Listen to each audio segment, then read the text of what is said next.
இந்த சம்பிரதாயம் எப்படி வந்தது என்று சொன்னால் சுவாரஸ்யமாக இருக்கும். பெரிய வரலாறு சம்பவத்தில் உள்ளது. இங்கிலாந்து நாட்டில் உள்ள பாராளுமன்ற நடைமுறைகளை போன்றதே நம்முடைய பாராளுமன்ற நடைமுறைகளும். மன்னராட்சி இருந்த காலத்திலேயே அங்க பாராளுமன்றம் இயங்கியுள்ளது. அக்காலத்தில் அனைத்து அதிகாரங்களையும் பெற்ற மன்னரும் இருந்தார், பாராளுமன்றமும் இயங்கியது.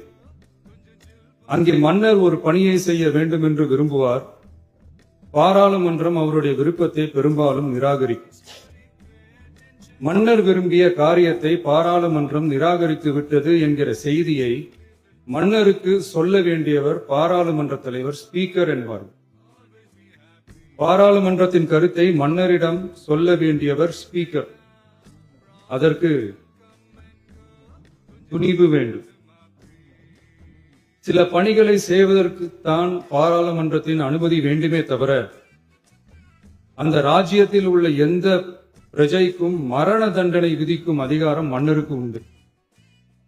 தான் விரும்பியதை பாராளுமன்றம் நிராகரித்து விட்டது என்று சொல்லும் ஸ்பீக்கருக்கு மரண தண்டனை விதிக்கும்படி ஆணையிடுவார். தலையை வெட்டி விடுங்கள் என்று ஆணையிடுவார்கள். இது பலமுறை நடந்ததால் யாருமே இந்த ஸ்பீக்கர் பதவிக்கு வர விரும்ப மாட்டார்கள்.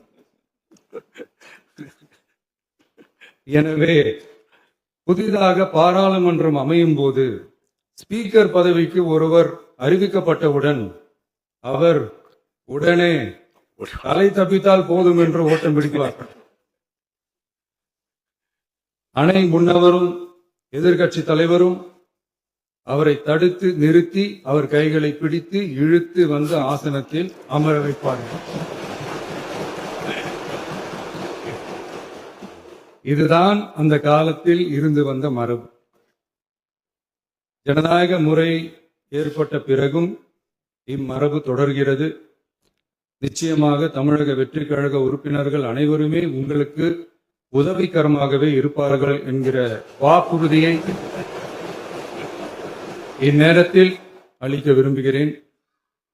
பேரவையின் மாண்பையும் கண்ணியத்தையும் பேரவை உறுப்பினர்களின் கண்ணியத்தையும் காக்க வேண்டிய பொறுப்பை உங்களிடத்தில் ஒப்படைத்திருக்கிறார்கள்.